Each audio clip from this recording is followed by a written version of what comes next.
Welcome to another presentation at the East Trade Wins, a chapter of the World Referral Network, hosted by Bernie Franzgrote and Wayne Pratt.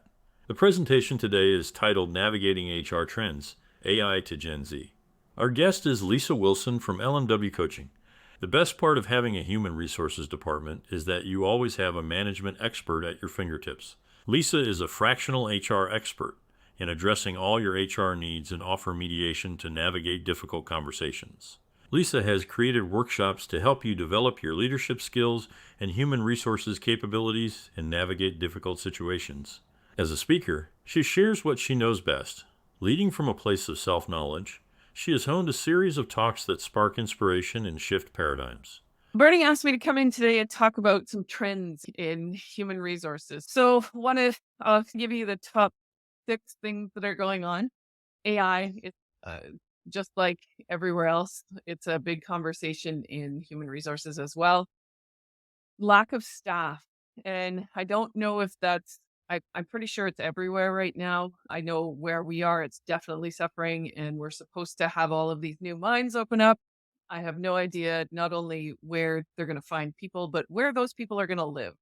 So that's a bit of an issue as well, which I don't know if that's an issue in larger cities. I think it's more in the rural areas. Hybrid work, or trying to get people back to the office. I'll call it sustainability and humanity. I'll come back and explain that. Diversity, equity, inclusion, and they're calling it diversity, equity, inclusion, and belonging is a big thing now. And last but not least is Gen Z. Gen Z has a different work ethic than what we're used to. AI, obvious, everyone's concerned with job loss, and the other piece around that is the ethics around AI. So I've always worked in manufacturing facilities, and when they started to have robots, we were all concerned that all the jobs were going to go away. All the jobs didn't go away. New companies opened up with other things. People were retrained. It's okay. It happens. The world changes. That piece is going to be okay. I think the ethics piece is a bigger issue. I'm teaching a course at the college and running into students don't give you their own papers. They have AI write them. And there's some concerns. So my oldest is at college right now doing animation. And obviously part of animation is art. And a big piece of AI discussion is around the ethics around it, because if AI draws a picture, it has pulled inspiration from just tons of artists. And so what are the ethics in that? Really, you're stealing somebody else's work effectively.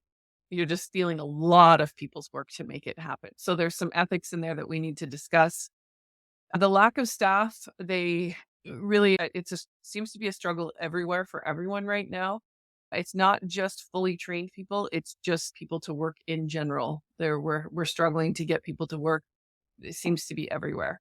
And I know some people blame that on people didn't want to come back to work after COVID, which is actually true. There were some people who retired after COVID, but it's not I'll say the negative view that we take. It's that people got on disability or they got on other things and they went away. That's not what it was. There was a lot of people almost ready to retire and they went, you know what?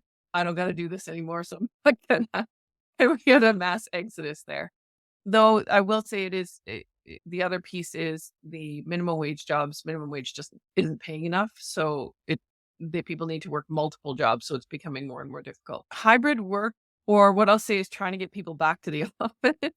So everyone had a few years of being able to work from home, and there's certain companies, they want them to come back and it's not really working out for them. So they need to create some flexibility around that. Sustainability and humanity. And what I just chose those words. That's not something you hear out in the news, but your company has to be doing right by people in the environment now. And if it's not, with social media being as powerful as it is, people vote with their dollars now. And so if you get out there in the news that you're not doing the right thing, either by humanity, so you're not taking care of your people or your clients, people know that. So you have to be that much more careful about how you're doing things, and the same with the environment. And more information is coming out. I don't know if the information is true. You have to be really careful on your sources and really go check things. We actually I sit on my chamber, and we met with our MP yesterday, and someone really poked at him about what's going on in Alberta. And so he really pushed at him, and we found out some things that we didn't know. So he gave us some numbers of emissions and things like that that we were all like, oh, shocking. Where to get your information is getting more and more difficult, but that sustainable and humanitarian thing really is important in your business now. Diversity, equity, inclusion, and belonging has become a really huge thing that everyone's talking about. I'll just say this to that one. If you look in your company and you don't see color, race, different sexes, that the same that you do in your environment. So if you're living somewhere where there isn't a lot of diversity and there isn't a lot on your team, there's not a lot you can do about that. But if you're living somewhere where there's a ton of diversity and you look on your team and there isn't any, you've got some work to do. And then last but not least is Gen Z. So Gen Z was raised differently. They were raised, people actually talk to them about their feelings. They weren't raised like the older generation. And so they expect far more conversations than some of us expect.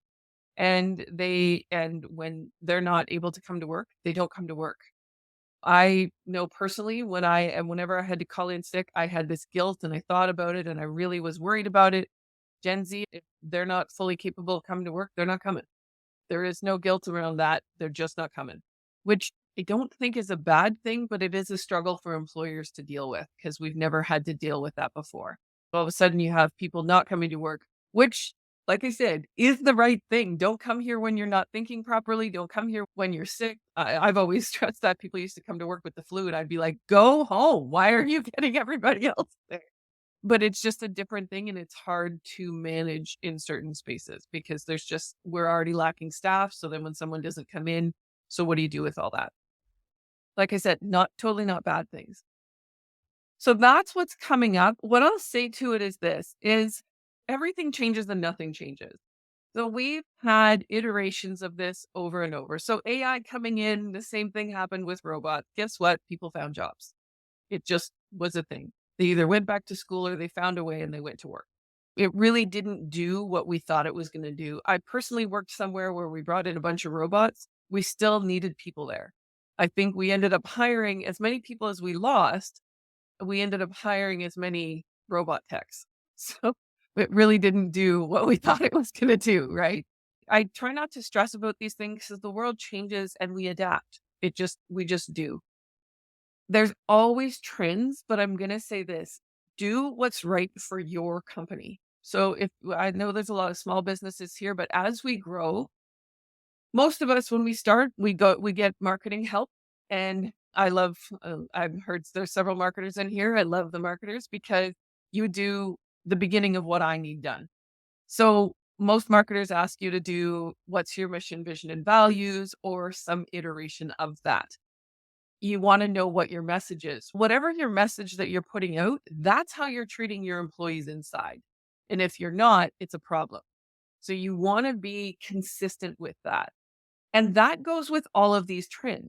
So for the trend of the hybrid work or flexible schedules or trying to get people back to the office, just because everybody else is pulling everyone back to the office doesn't mean you have to do that. Look at your business. What savings can you make with that? What changes can you make that works for your business? Not what somebody else did.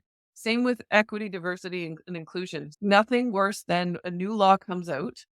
And I saw this with the harassment, and we hired the harassment person. He would be the harassment. That doesn't work. You can't hire one person and say you're responsible for harassment. Harassment is everybody. Yes, you can hire a trainer or you can hire someone to see where your issues are. Like, do you have bias in your hiring process and things like that? You can hire someone for that, but don't ever hire one person and say, go. That's one of the issues. But you also have to look at who you are and make sure that it's matching. So stay true to your mission, vision, and values. Like I said, with marketing always does this for me first. So thank you very much to all the marketers out there, because when I get into, as people are growing, I'll say, what's your mission, vision, and values? And they'll say, I don't know. And I'll say, give me your marketing information. And it's in there. It's always in there somewhere. It may just not be written in that language. Yeah, make sure you stay true to who you are. Make sure you're consistent, not only in your message, but how you're doing the work. So if you say we believe in respect and we believe in diversity, there better be some diversity at your table. Unlock the full potential of networking with the World Referral Network. Are you eager to connect with our esteemed guest speaker and delve deeper into the ever-expanding universe of the World Referral Network? Simply scan the QR code now and embark on a journey of endless opportunities. Join us at East Trade Wins, where we gather online every Tuesday from 8 to 9 a.m. Eastern Standard Time. Whether you're a seasoned professional or just starting out, you're welcome to connect with us and other chapters across the World Referral Network. Seize the moment, register for free, and start exploring today. Fancy sharing your insights as a guest speaker? We're looking for you. Reach out to Wayne Pratt to ignite your speaking journey. Email him at motivateyou.ca or connect with Wayne on LinkedIn. Don't wait. Take action and be a part of a global community that's shaping the future of business networking.